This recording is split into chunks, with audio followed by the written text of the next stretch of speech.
Give me a second.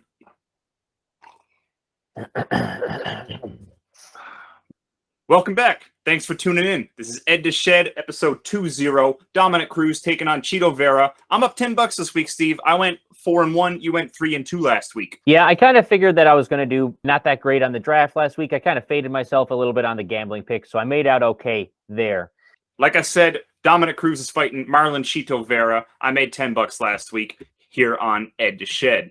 Yeah, I'm more excited for this main event as opposed to last week's main event. The only thing that I wanted to see happen last week was Jamal Hill beat up on Thiago Santos. I know we did see that happen, but there's a lot more hype going on in this matchup here. Jamal Hill beat up on Thiago Santos. Thiago's corner is screaming at him, this isn't a bar fight. But it was. Jamal Hill made it a bar fight and got the TKO win late in that fight. $5 a pick. I hit 3 last week and missed on 2. You hit 4 last week, missed on 1. So you're up $10. Let's go. We got an Ed2Shed draft battle this week. Hope to get that back to the Shed to Ed coming up here now. You took the main event to go long last week, so you're up first. Lupe Godinez, first pick against Angie Hill. I grabbed Gabe Benitez, mostly on the odds. Not too hot on Gabe. Actually faded him in some gambling picks. Yeah, I was really high on Lupe. I was really happy I ended up with the first overall pick in this one because I can feel that you probably would have took Lupe as well. Wasn't really feeling a lot of these heavy favorites. There's a lot of heavy favorites going on here, but Lupe is head and shoulders above Angela Hill, in my opinion. I think this is probably the safest pick on the card. Can't disagree with you. We can dive into that one a bit later. Next up, you grabbed Ode Osborne, and I took David Onama. Looking forward to this fight with David Onama. And you grabbed Ode over Tyson Nam. Tyson hasn't been able to get it done. We're seeing the odds creep up on him. Same with Angie Hill. Yeah, I really liked Ode Osborne. I've been impressed with his last few fights there. The more I watched on Tyson Nam, he's got those hands too. So I like to grab the 139 here with this one, and we'll see what kind of happens with the gambling picks later on. I do like David Onama too. You mentioned there is a lot of steep odds on this card, but I did jump over a few. There's some iffier picks. I felt Onama was safer than some of the other favorites here on the top end of the card. Absolutely. You grabbed Martin Boudet for your third pick of the night over Lucas B. How come you went with Martin? I really like Martin over Lucas Brzeski in this matchup this week. Martin Boudet has shown a chin, exceptional striking in clinch. He's, I feel like, more talented, more skilled than Brzeski. And when I was watching Brzeski, he was getting gassed at the end of round 1 when fighting, say, a lesser opponent than Martin Boudet. So I don't think that Brzeski is going to last very long. I wasn't going to take the over under 1.5 because I think Boudet can finish it at the end of round 1 or at the end of round 2. But I really like Martin Boudet in this matchup. Look for Martin Boudet to grind it out, get his clinch work going, and take Lucas into deep water. I grabbed Cheeto Vera, but I am taking Dominic Cruz on the gambling picks. Yeah, I really like Cheeto Vera, but the odds are kind of getting blown out. When we started this, it was about 1.5. Now it's down to about 1.4. Some books have him at 1.37, somewhere around there. So there's getting some juice on Cheeto Vera. So playing Dominic Cruz on the return there is probably the value play. But I really like him in this part of the draft. I'm starting to feel like maybe I sniped David and Marlon from you. A little bit of both, yeah. Next up, you grabbed Cynthia Calvillo. I was actually leaning away from her, and I grabbed Josh Quinlan. This is a fight that's been rescheduled along with the Priscilla Ariane fight. Yeah, I wasn't really sure who to take this late in the draft. I kind of like Cynthia Calvillo. Kind of feels like she's being fed an older Nina Nunes here. And funny enough, I was fading Josh Quinlan, so we'll take each other's fades on this one. Little double fade action there. You took the Queen of Violence, Lipsky, and I grabbed Yusuf Zalal. I went with an internet pick. Some strangers on the internet said Zalal, so I said, sure, why not? Yeah, and I like Lipsky in this fight. If it was last week, I was really high on it, but Lipsky was a bit sick after missing a weight cut. So I'm not really sure what her performance is going to look like, if her performance is going to suffer this week. So I kind of stayed away from it on the gambling picks. Last 3 picks, you grabbed Bruno Silva and Yasmin Lucindo. I grabbed Devin Clark. Yeah, I was kind of not sure who to take in the Bruno Silva fight here, so I'll just take the implied probability that Silva will win. But I like Gerald, and I really like the odds on Gerald Meerschaert in this fight here. And Devin Clark, I was kind of eyeing him too. I was fading against Azamat there. So you kind of took the Devin Clark pick on me there. And I really like Yasmin Lucindo, the 20-year-old Yasmin L over the 23-year-old Yasmin J in this fight, both up-and-comers in the UFC. But Lucindo has got that jiu-jitsu background as opposed to Yasmin J's striking proficiency. And I think with this fight probably going to go long, I'm going to take the takedowns and ground control to win this fight. I like it. For me, Devin Clark coming off of a loss. Apparently, Azamat doesn't have an amazing track record, and Devin has had some tough losses to tough fighters. So I'm not going to put it past him, and I don't think the odds are too weird on the Clark-Azamat fight. Yeah, it kind of makes sense. Azamat undefeated so far, but the level of competition, of course, is not there. Could Devin Clark be the one to stop him? Quite possible. Devin Clark was fighting at heavyweight recently and has a win there too. So now we're at light heavyweight. We'll see if he takes the size and power advantage here. That's it for the draft. Kicking off the card, we got Zalal Blackshear, then Whit Quinlan, which was rescheduled to this week, and then O'Day versus Nam. Yeah, really looking forward to a couple of these fights here. Really wanted to see Jason Whit Quinlan last week, so I'm excited to see it here now. And O'Day Osborne and Tyson Nam, I think that fight is going to be electric. Tyson Nam is an entertainer. O'Day Osborne, new up-and-comer, man. Both of these guys got hands. I'm really excited for that fight. Me too. I like Tyson Nam. Not comfortable grabbing him in the draft, so it's pretty cool that I get to cheer for him this week. Let's go. You're welcome. Then we got 4 more fights to round out the prelims. Most of all, I'd say I'm looking forward to that featured prelim, Angie Hill versus Lupi Godinez. A lot of the times, Angie gets out there and just really gets frustrated with her opponents. Sometimes her opponents can just get the edge on the striking. Sometimes they can get the edge in the grappling. What do you think it's going to be this week? I think Lupi is going to have the edge in the grappling over Angie Hill this week. I don't think Angie Hill's got a lot of grappling proficiency there, at least not to the level of Lupi. So I think she might lean on that. We saw KGB Lee do so much work when someone can't hold her down. And I think the same will be true for Angela Hill. But once you take them off their feet, you're going to see their game completely shift. So I'd say look for Lupi Godinez to shut down Angela Hill, get her on the mat. Yeah, I think that's probably her game plan there. Set the pace, and you'll take away Angela Hill's advantage there. As I was saying earlier, I was really excited for the Martin Buday fight. Lucas Brzeski is fairly new, coming off a win in Contender Series off somebody that took a short notice fight. I think Buday is at another level than Brzeski, and I think that he's got the chin to last if Brzeski hits him. He's got size. He's probably going to weigh in probably 15 pounds over Brzeski. Brzeski is probably going to weigh in at 245, 250 range there, but there's no trade-off of speed versus the power. Martin Buday is very comfortable at that weight, and he looks it too. It's at heavyweight. There's levels to this. If you have an edge at heavyweight, it can become very apparent very quickly because the punches come hard at heavyweight. Absolutely, and it's very important to be able to withstand those, as Martin Buday has shown. He's eaten some big shots his last couple of fights, but still stays focused, stays calm, and gets the clinch and gets the knees. Looking forward to that fight too. Kicking off the main card, we got Meerschaert Silva. Meerschaert is getting steep at that plus money, man. Plus 240 for Meerschaert. He wasn't able to put it together recently, and the odds makers are saying he's not going to get it done again against Silva. I like Silva. He was on a 7-fight win streak, and then he went up against Alex Pereira. I mean, he just knocked out Sean Strickland, so it's no surprise that he would beat up on Bruno Silva. This is Silva's chance to get into the rankings, and it's quite possible he does. Meerschaert with the value, though, I'm going to lean on the plus 240. As we mentioned, Kashohea, Lipsky, and Clark Mirzakhanov. Looking forward to those 2 fights as well. Yeah, should be good ones. I'm looking for a finish probably in the Lipsky fight.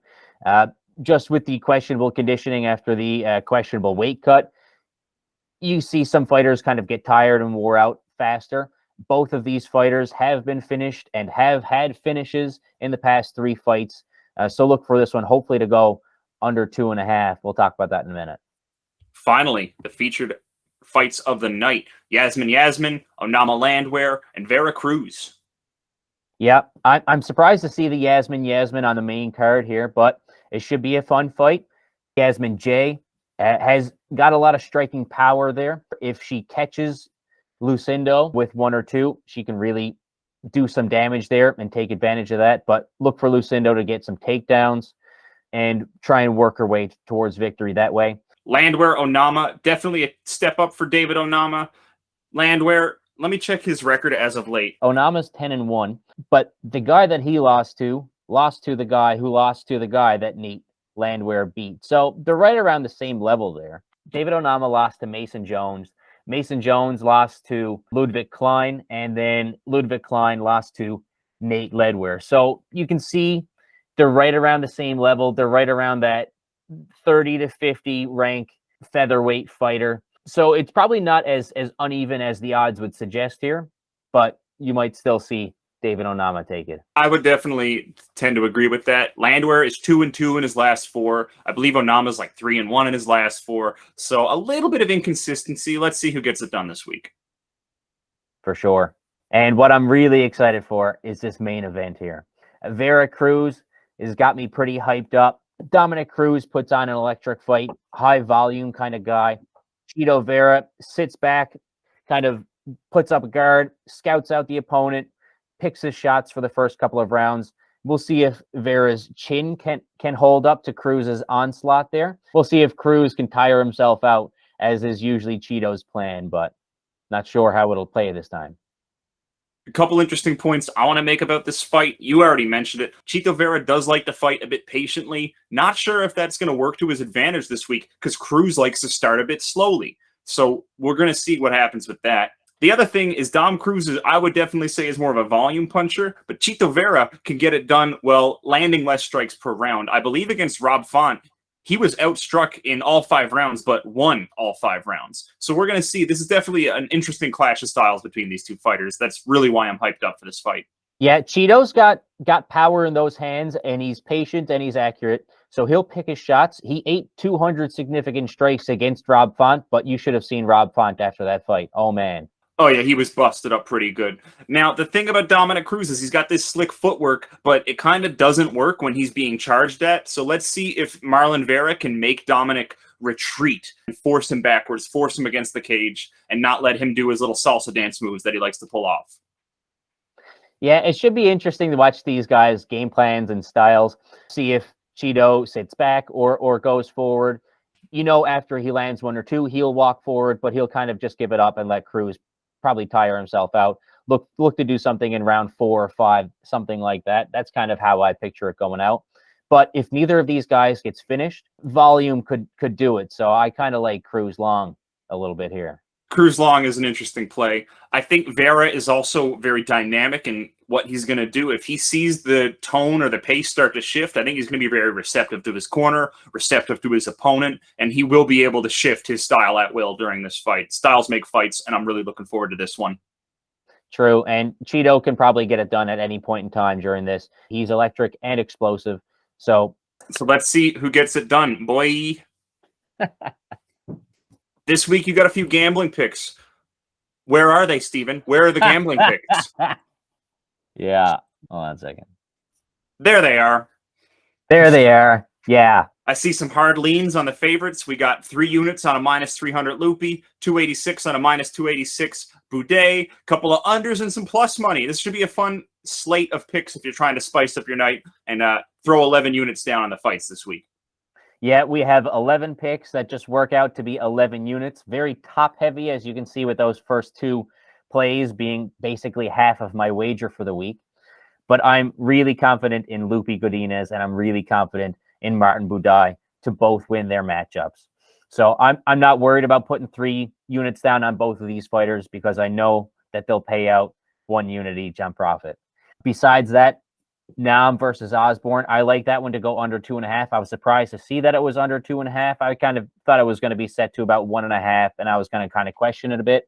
But for the pick'em odds there, I like one of these guys to get knocked out in that fight. I was kind of eyeing Nam at plus 550 for the knockout, but I just kind of played it safe with the under here. Plus 550 for the knockout is steep, but he's shown in the past couple of fights that he hasn't been knocking guys out, so you're going to see that reflected in the odds. Moving on, next one here, we've got Devin Clark as the value play over Azamat, looking to stop his undefeated streak there. I think Devin Clark has the experience and skill to do so. I like Lipski, Kashohea, under 2.5 here. The conditioning for Lipski might be in question, but both of these ladies have finishes and have been finished in the last 3 fights. So I like this one to go short. Great value on this one as well. Surprised to see that. Next up, we got Yasmin Lucindo, up-and-comer, only 20 years old, has a lot of jiu-jitsu experience. Look for her to try and control the matchup. Look for her to get a lot of ground control, takedowns, try and take this matchup long and win it on points there. I like Jason Witt to win over Josh Quinlan. I don't think Quinlan has fights against a lot of guys that have a lot of experience. Yeah, I think there's a bit of overhype on the Quinlan side. Witt has had some top level talent in the past, and he's going to be dragging that experience into this fight. So maybe not in the first 5 minutes, maybe in the last 10, we're going to see Jason Witt pull off a W. Yes, absolutely. Jason Witt fights a smart game, and Josh Quinlan's hype train, if he has one, is coming off like a 30-second knockout against an opponent in Contender Series that took short notice fight against him. So don't look too much into that one there. I like Jason Witt's experience to take this fight. Gerald Meerschaert maybe due for a win is kind of what you're sensing in a plus 230 point. Can still get it done. Like Paul Craig will get up pretty steep in the plus money, score a win, and then it'll ease back down for him as well. Yeah, I like Meerschaert and the value here. I like Bruno Silva as a fighter, but the odds on this one, the 3.30 decimal odds here, I'm going to take Gerald Meerschaert to win this one just on a 40-45% probability that he will win. It'll pay out there. Just looking for the value, right? Just looking for the value, and that's the same thing going on with Nate Landwehr. So Landwehr is a similar value pick. Plus 235 is pretty spicy. Yeah, absolutely, especially if he's on the same level as David Onama. I'm going to take the 40% chance at 335 odds that he's going to win and pay out for that one. And as we were saying earlier, we really like the Cruz by decision value play here. So the plus 260. Chito Vera has never been knocked out. This is going to be his 20th UFC fight. To have never been finished in that amount of fights is unprecedented pretty much.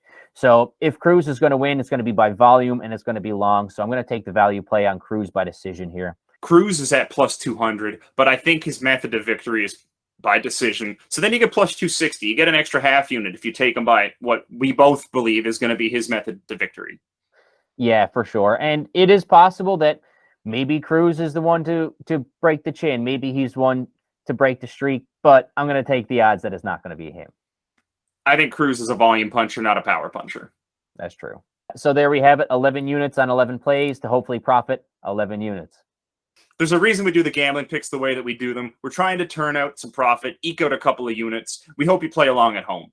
Yeah, and I do all the bet tracking on a Google spreadsheet there if you ever wanted to check it out. If you have a look at our record as if you only played our draft picks, you'd see that you would be in mighty trouble there because the high odds, we always take favorites in the draft. So this is why we reflect again in the gambling picks section, just to make sure that you're not taking all favorites. Because we take fights we would never bet on. Absolutely, too, especially the late round ones that we're back and forth. If we're taking dogs late, sure, but if we're taking Bruno Silva at 133 late, don't take that one as a straight play. Yeah, that's it. Looking forward, couple of big cards in the near future. Kamaru versus Edwards, the rematch in Salt Lake City, Utah on pay-per-view. And MMA has been legalized in France, so we're bringing Cyril Bongamangan up against Thai Bam Bam Tuivasa. That's going to be a sweet fight. Yeah, both of these fights I'm really looking forward to. Usman Edwards. Usman's top pound-for-pound fighter in the rankings right now. Gan is so smart, so skilled. Tuivasa so explosive. This one looks like it's going to be a real interesting fight. Should be a real fun one. Yeah, a real treat for the folks in France getting their first big UFC card. Yeah, I'm really excited for this week. I think Vera Cruz is going to be an absolutely dynamite fight. I'm hoping it goes long. Hoping we're going to have 25 minutes of pure entertainment. Just these guys bashing their heads in, man. It's going to be a good time. Yeah, I'm really looking forward to the main event this week. It should be a great one. Last week, I wasn't too hot on whatever it is Thiago Santos has been doing the last couple of years, but this is a solid main event this week. Absolutely. Looking for this one to bring back the heat. Hopefully we'll catch you next week on Shed to Ed. Or maybe Ed2Shed. Come on.